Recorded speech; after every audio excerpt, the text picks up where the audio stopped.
오늘 말씀은 누가복음 17장 15절 16절입니다. 같이 읽겠습니다. 그 중에 한 사람이 자기가 낳은 것을 보고 큰 소리로 하나님께 영광을 돌리며 돌아와 예수의 발 아래에 엎드려 감사하니 그는 사마리아 사람이라. 예수님께서 예루살렘으로 가시기 위해서 사마리아와 갈릴리 사이에 지날 때였어요. 이곳은 재앙지대로 고통받는 사람들이 있는데 바로 10명의 나병 환자가 있었어요. 이 나병은 뭐냐면 피부병인데 이렇게 피부에 종기도 나고 또 감각이 느끼지를 못하고 감각이 없어져서 손가락, 발가락들이 잘라지는 그런 아주 무서운 병이에요. 그 시대에는 이 병을 고칠 수가 없는 그런 무서운 병이었어요. 근데 이 10명의 나병 환자가 멀리서 예수님을 보고 큰 소리로 예수 선생님이여 우리를 불쌍히 여기소서 그랬더니 예수님이 보시고 가서 제사장들에게 너희 몸을 보이라 이렇게 말씀하셨어요. 그랬더니 이들이 예수님의 말씀을 듣고 그냥 순종하면서 제사장을 이렇게 제사장한테 가는 거예요. 근데 가다 보니까 어떤 일이 났냐면 자기 몸이 깨끗해진 것을 알게 된 거예요.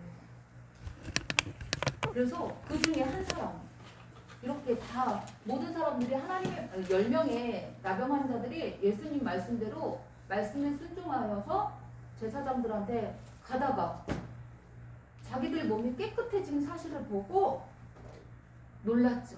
그런데 그 중에 한 사람이 이것을 보고 하나님께 감사했어요. 하나님께 영광을 돌렸어요. 그리고 나서는 어떻게 됐냐면 다시 예수님께 돌아왔어요. 그래서 예수님 발 아래 엎드려서 감사했어요. 이 사람은 사마리아 사람이었어요. 그런데 예수님께서 말씀하셨어요. 너희 10명이 다 깨끗함을 보았을 텐데 나머지 9명은 어디가 있느냐? 그러면서 뭐라고 하셨냐면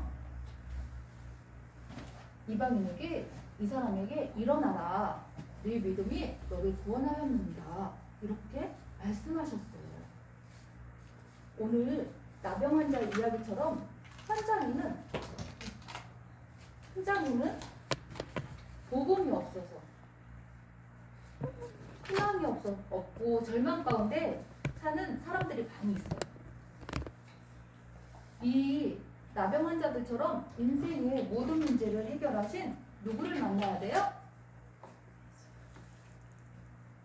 예수 그리스도를 만나야 돼요. 우리의 모든 문제를 해결하신 예수 그리스도. 요한복음 14장 6절에 보니까 내가 곧 길이요 진리요 생명이니 나로 말미암지 않고는 아버지께로 올 자가 없느니라 말씀하셨어요. 나가 누구예요? 예수 그리스도를 만나야 된다는 거예요. 아담의 후손 사단에게 속아서 하나님 말씀에 불순종하고 죄를 짓고 하나님을 떠난 이 아담의 후손들은 모두 누구를 만나야 돼요?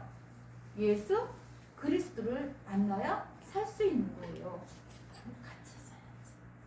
이 나병 환자들이 예수님 보고서 예수 선생님이여 우리를 불쌍히 여기소서 이렇게 한 것은 간절히 기도한 거예요. 이 기도는 보좌를 움직이는 기도였어요. 우리 렘넌트들도 이 보좌의 축복을 누리는 것이 아주 중요해요. 이 보좌의 축복을 누리면 우리가 일을 하는 것이 아니라 누가 일을 하세요? 하나님이 하세요.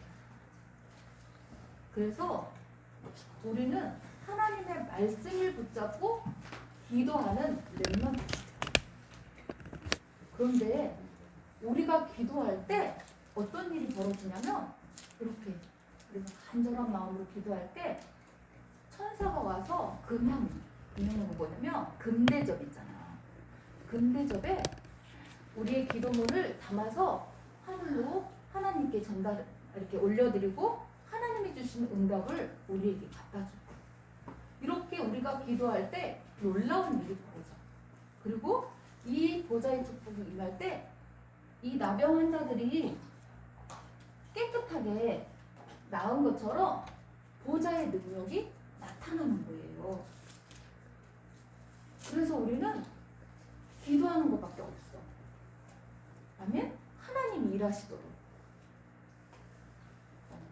말씀에 순종했던 이 나병 환자들이 보좌의 능력을 체험했던 것처럼, 그래서 참 치유가 일어났던 것처럼 우리 렘넌트들도 이 보좌의 축복을 누리는 기도가 중요해요. 그런데 여기서 보니까 사람들은 우리만 기도하는 게 아니야. 많은 사람들이 뭐를 해요? 뭐를 할까? 기도를 해요. 우리처럼. 그런데 우리가 하는 기도는 누구한테 하는 거예요? 하나님께 하는 기도예요. 이 많은 사람들이 하는 기도는 누구한테 하는 거예요? 사탄, 악령에게 하는 거예요. 그럼 우리는 하나님께 기도해서 하나님이 주시는 응답을 받잖아. 이 사람들도 응답을 받아요. 어떤 응답을 받아요?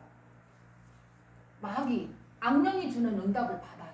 근데 그 마귀, 악령이 주는 응답은 뭐냐면 평안이 없어. 문제가 해결되지 않아. 더 고통 속에 지금은 문제가 해결되는 듯 하지만 더욱더 마귀한테 잡혀서 더욱더 큰 문제를 만나게 돼요. 그리고 중요한 거, 구원을 받을 수 없어. 알겠어요? 그래서 많은 사람들이 하는 기도가 어떤 기도인지를 알아야 돼, 우리 렘넌트들이. 그리고 내가 하는 기도가 어떤 기도인지 알아야 돼. 그래야 많은 사람들이 잘못된 기도를 하고 있구나, 이거를 알 수 있어. 알겠죠? 그런데 이렇게 오직 그리스도, 우리는 오직 그리스도, 예수 그리스도 이름으로 기도하는 거예요. 이렇게 기도할 때 하나님의 능력이 나타나는데, 예수님이 이 10명의 나병 환자들을 보시고 말씀하셨잖아. 예수 선생님이요, 우리를 불쌍히 여기소서, 이 소리도 들었잖아. 나병 환자를 보시고 이 소리도 듣고. 이건 뭐냐면 예수님이 현장을 보았다는 얘기예요. 현장. 고통 가운데 있는 현장. 그래서 우리 렘넌트들도 예수님처럼 현장을 바로 보고, 이런 현장을 바로 보고 그 현장에 빛을 비춰요. 네? 이것이 바로 하나님이 원하시는, 이것이 바로 캠프라고 해요. 그리스도의 빛을 비추는 캠프. 우리 교회가 지금 캠프 시대를 열기 위해서 말씀을 계속 주시고 계시고, 그 말씀을 붙잡고 우리가 기도하고 있어요. 우리 렘넌트들도 이 현장을 바로 보고 현장에 그리스도의 빛을 비출 수 있도록 지금부터 기도하는 게 중요해요. 알겠죠? 아직 세상에는 하나님을 몰라서 이렇게 사탄에게 잡혀있는 사람들이 많기 때문이에요. 그리고 오늘 이 구원받은 이 이방인 한 명이 하나님께 영광 돌리고 누구한테 다시 돌아왔어요? 예수님께 돌아왔어요. 예수님께서 뭐라고 말씀하셨냐면 내 믿음이 너를 구원하였느니라, 이렇게 말씀하셨어요. 우리는 이 9명 현실 문제, 이 고침을 받은 9명은 다 어디 갔어요? 예수님께 돌아왔어요? 아니, 그냥 갔어요. 현실 문제의 해결만 받는 것이 아니라 이 한 사람은 구원을 받았어요. 믿음. 우리가 이 지금 이렇게 해주세요. 이 현실 문제만 해결되고 땡! 그러면 안 돼요. 우리는 뭘 받아야 돼요? 구원을 받아요. 이미 우리는 구원을 받았지만 많은 사람들이 아직도 구원받지 못하고 있어요. 이 사람들이 이렇게 고통 가운데 있는 사람들이 이 문제만 해결되는 것이 아니라 뭐가 중요해요? 구원을 받는 것이 중요하다는 거예요. 알겠죠? 이 사람은 이방인이라고 말씀하셨어요. 이방인은 무슨 말이냐면 다른 나라 사람. 다른 나라 사람이에요. 다른 나라. 우리는 237개 나라 5천 종족을 놓고 기도하고 있어요. 다른 민족은 우리나라 사람이 아닌 다른 나라 사람을 얘기하는 거예요. 그래서 여기서 말씀하신 건 성교의 축복도 우리가 누려야 돼요. 이제 이번 주에 우리 목사님께서 미국으로 갔어요. 말씀 증거하시고. 이 축복을 우리도 함께 누려야 돼요. 아멘? 함께 누리는 방법이 뭐예요? 우리가 목사님을 위해서 기도하고 현장을 위해서 기도하고 또 우리의 헌금이 또 그 현장에 쓰임받도록 기도하는. 왜? 그곳에 어떤 사람이 있어요? 이렇게 이방인과 같이 구원받을 사람이 있기 때문에 그런 거예요. 아멘? 우리 렘넌트들도 이 축복을 누려야 돼요. 현장을 바라보고 영적인 눈으로 현장을 바라보고 사람들에게 복음 전할 수 있는 우리 렘넌트들이 돼요. 이 축복을 누릴 수 있도록 선생님들 기도할게요. 기도합니다. 살아계신 하나님 감사합니다. 하나님 우리 렘넌트들이 말씀에 순종하는 그래서 그 말씀 붙잡고 기도할 수 있는 영적 서밋의 축복을 누리게 하여 주옵소서. 영적인 눈, 영적인 힘을 가지고 현장을 바라보게 하시고 오직 그리스도만 전하는 렘넌트 되게 하여 주옵소서. 예수 그리스도 이름으로 기도합니다. 아멘.